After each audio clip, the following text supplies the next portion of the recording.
Today, I will be talking about the history of early computers and a few of the tech giants whose companies still live on today. Computers used to once have major limitations, especially in their formative years.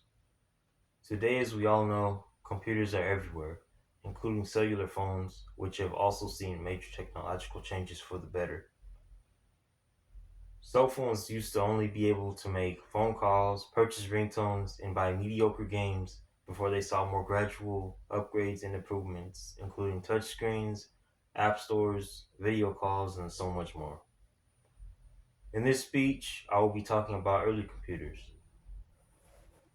Hewlett and David Packard, one of the earliest tech giants who we still indulge in today, came to be founded in 1939 by Bill Hewlett and David Packard. A year later, their audio oscillators became their first taste of success after Walt Disney purchased several of them for use in his film Fantasia. 20th century saw the biggest breakthroughs in technology compared to other centuries. It is easy to forget, but due credit must not be taken away from past centuries, because if not for them, we would not be as far as ahead as we are today. They laid the stepping stones and the foundation that helped us to get to where we are now. IBM, in collaboration with Microsoft, released Acorn in 1981.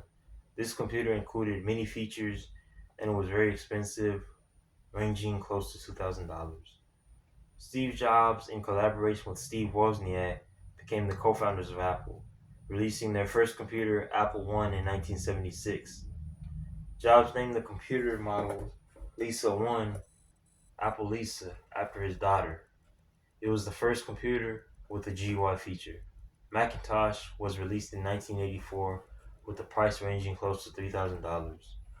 Tim Berners-Lee, a British computer scientist, invented the World Wide Web and HTML in 1989. Google was founded by Stanford University duo Sergey Brin and Larry Page. Once they successfully gained funding to start building their search engine, they worked from their garage, much like Steve Jobs, Steve Wozniak, and all other tech duo Bill Hewlett and David Packard did. They stood out from competing search engines because of their simple layout that did not visually overwhelm visitors and users of the search engine. Despite whatever side you may stand on when it comes to Microsoft or Apple, we all must remember that in the rivalry between both tech giants came a major plot twist. This major plot twist is ultimately the reason why Apple is still alive and booming today. Apple was experiencing financial difficulties and very close to bankruptcy before receiving an unexpected investment of $150 million in their company from their rival competitors, Bill Gates and Microsoft. This investment proved to be worth it, and Microsoft would not just invest money in the $100 million digits in any company. And plus, Microsoft was not in a good place at that time, as they were being accused of copying their rival company's operating system in an ongoing court battle, which ended after they saved Apple from going bankrupt. They knew what Apple was capable of, and they also knew that their investment would come to be a big reason why Apple would survive to make it as far as it has today. Give thanks to Microsoft, despite how you may feel about them, because they helped their struggling rival company in the end, and if not for them, we probably would not have the luxuries of iPhones. Apple and Microsoft today sees both companies have been actively releasing their products to a strong mainstream audience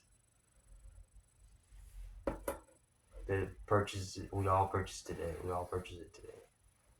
Apple proved to be a great company to invest $150 million in, as the company has grown only to be one of the top dominant names in computers, music players, iPads, and so much more. Computers today have come a long way from needing specialists to keep them operating. Today, computers are everywhere, along with services such as 5G, internet, and way more. Having all of this at our fingertips is amazing, but many of us take it for granted and don't know about what early computer developers had to go through to help computers to be able to reach this point.